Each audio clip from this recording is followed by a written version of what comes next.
Hello everybody, I am Fazl Khalik, a cultural activist from the ancient Udyana Kingdom, the present-day Swat Valley in the Khyber Pakhtunkhwa province of Pakistan. Today I am going to uncover some interesting facts about Pakistan, which I personally feel it has common interests for the people of Asia and has the power to bind them in cohesion and friendship. Do you know that the rich archaeological heritage of the pre- and post-Gandhara civilization in the northern parts of Pakistan, including Peshawar, Taxila, Mardan, Takhbai, and Swat Valley, holds immense importance for the Buddhists, Hindus, and even Muslims living in Asia.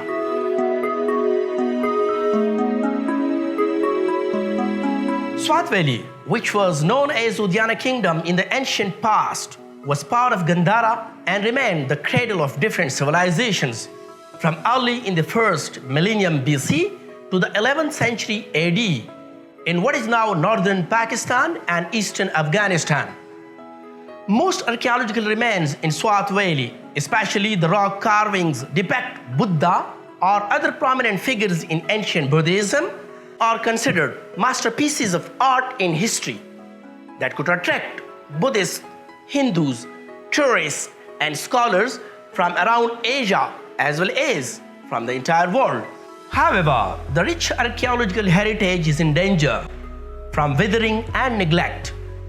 Vandals have defaced them, thrown stones and garbage at them, and in some cases urinated on them. They are fading fast and urgently need a well thought out preservation strategy by the Pakistan's archaeological department to protect them from vandalism. If the government takes serious steps to protect, preserve, and open them for national and international public, the heritage in the valley has both the potential to play a vital role to bring the followers of Buddhism, Hinduism, and Islam living in Asia on one page, and to promote the tourism industry and boost the country's economy. Bordered by India to the east, Afghanistan to the west, Iran to the southwest, and China in the far northeast, Pakistan came into being in the name of Islam when it gained freedom from British rule in 1947. In the recent past, the country was badly affected by terrorism, extremism, and militancy, and earned global fame as the breeding hub of extremism. Though the country faced multiple challenges, both internally and externally, natural and man-made, yet it has significantly reduced poverty and terrorism and also expanded per capita income. In addition to Gandhara, Pakistan is home to several ancient cultures and civilizations, including the Mehergarh of Neolithic and the Indus Valley civilizations. It is also one of the beautiful lands in the world for its natural beauty.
Gandhara, located at the edge of ancient Silk Route, witnessed diverse cultures. It remained the province of King Darius I of Persia, which 200 years later was conquered by Alexander in 327 BC. In the year 305 BC, the Indian Mauryan dynasty brought it under its control. However, some 55 years later, the Parthians came to rule the region. The Western Hellenistic influence arrived with the Indo-Greeks, who occupied it around 180 BC. In the 1st century AD, Gandhara came under the rule of Kushana, a nomadic people from Central Asia. In addition to the Gandharan region of present-day Pakistan, the Kushan Empire included Eastern Parthia in present-day Iran, the Kabul Valley, and parts of Kashmir and northern India. Buddhism and Buddhist art flourished under the Kushana's most important ruler, Kanishka I, although the cosmopolitan Kushana also supported other religions.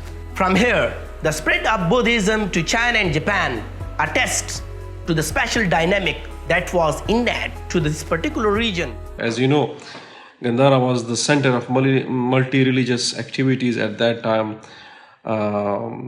Different religions like Buddhism and Zoroastrian, Persian religion and Hinduism, even Greek and Roman faiths, they were intermingling at that time and they were living peacefully almost 2000 years ago there. So this is the place, Gandhara is the place where we can say that the concept of religious harmony emerged and developed. The KP government, the present government, is making sure to protect and preserve these heritage sites in Khyber Pakhtunkhwa province. And the security situation is much better now, and I urge the international scholars, especially the Japanese scholars and visitors, they should come to Pakistan and Khyber Pakhtunkhwa and explore these wonders. And we will be extending all our unconditional support to our guests and visitors. Thank you very much.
Swat Valley, the ancient Udyana kingdom.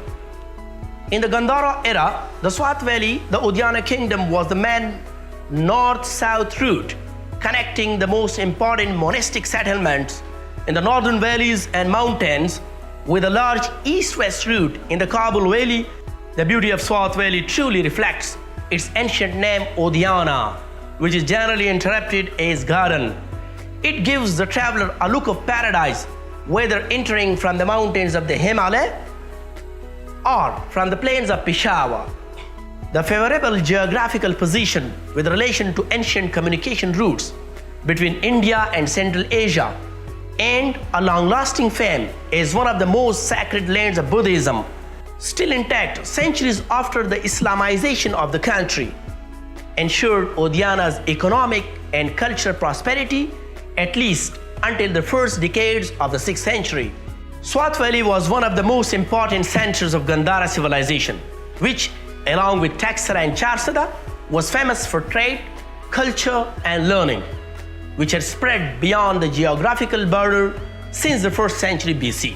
History reveals that besides Gandhara, Swat Valley also nurtured other civilizations. Above all, it is believed that Swat Valley is the birthplace of Padmasambhava, the second Buddha. Padmasambhava is known to have transmitted Vajrayana Buddhism in the 8th century to Tibet, Bhutan, and other neighboring countries, and where the sacred Swastu River traverses with gushing passion to enrich agricultural lands. The Hindus believe that Ramchandraji Maharaja, a major deity of Hinduism, spent 3 years of Vanavasa, his jungle life, at Ilam in Swat Valley.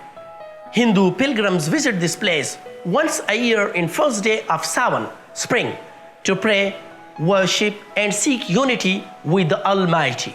A holy spring flows near Ram Takht, where most of the yogis came to seek union with the divine entity.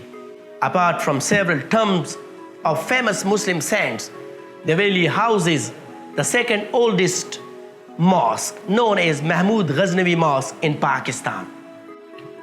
Being the most sacred place for Buddhists and also Hindus from across the Asia, Swat Valley in particular and the entire Gandhara region in general is the only spot in Asia where followers and pilgrims of Buddhism, Hinduism, and Islam want to visit and worship. It is evident that culture, heritage can bring people from diverse ethnicity and religions together and can bind people in a strong relationship. And probably from the 3rd century to the 8th century, we have this great Mahayana Buddhism that transformed itself into a Vajrayana form of Buddhism, and it's the main importance of Swat for the Buddhists from the Trans-Himalayan regions. Swat was the motherland of Vajrayana Buddhism, which is clearly defined and pictured in the hundreds and hundreds of rock carvings scattered all over the valley, including one of the major carvings, which is the Jahanabad Buddha. All these carvings belong to the 7th century, belong to the period of Padmasambhava, Guru Rinpoche, who was the first to introduce Vajrayana, this form of Vajrayana Buddhism across, behind the Himalayan Karakoram. Negligence, lack of awareness. However, being ignorant of the high value of history, cultural heritage, and archaeology, the people of Swat destroy this great treasure because living close to archaeological site has no meaning for them.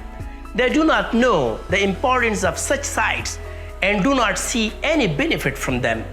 Ignorant about the history of their glorious past, they consider archaeological sites as just broken old walls and ruined structures. The extremist approach of some local communities was also seen when Taliban militants in 2007 targeted and defaced the 7th century rock carvings of a Buddha in Swat Valley. That action sparked international concern and anger, with demands that the Pakistani government should immediately protect the cultural heritage. Due to lack of awareness among local communities and lack of interest in the government organizations, the cultural property of Pakistan, particularly Gandhara heritage, is gravely endangered and threatened. Let's talk about the way forward. As you know, Buddhism, Hinduism, and Islam are the 3 major religions in Asia. And I strongly believe that if the followers of the 3 religions stand united and live with harmony, and they start respecting each other's cultural and religious values, then no doubt durable peace would prevail in Asia. With the promotion of religious harmony and peace, these archaeological sites can also be proved financially beneficial for local people and their economy. To further pursue the cause of raising awareness about the Buddhist and Hindu archaeological and cultural heritage in Swat Valley, there is a need to sensitize, urge, and motivate national and international leaders and cultural activists to protect and preserve them. It is therefore high time for the cultural and social activists, scholars, historians, archaeologists, and leaders of Asian countries to build a strong network for the protection and preservation of the archaeological heritage of the Gandhara region. My name is Shahla Anjum, and I visit Swat quite often because I enjoy its beautiful landscapes, hospitable people, and splendid archaeological sites that provide a glimpse into a past that is rich in culture and history. Swat's cultural heritage and multifaceted history dates back to ancient Hindu, Greek, and Buddhist eras. Its archaeological remains should be protected and promoted. With proper planning, sites such as Bazira, Balokale, and Abba Sahab China can easily become destinations for international tourists. I am concerned that not enough is being done to protect and preserve these sites. On past visits, I have seen how they are being damaged, typically with people using materials from the site for construction of homes. Access to these places should also be improved. With proper measures in place, the archaeological sites can be saved and promoted. They are an important part of our collective history. And I believe once the sacred sites are protected and preserved with local people begin to respect them, no doubt, followers of Buddhism and Hinduism, researchers, historians, and archaeologists from across Asia and also from around the world would flock here, which in turn would create and promote religious harmony and would lead towards a strong and peaceful Asia. Thank you very much.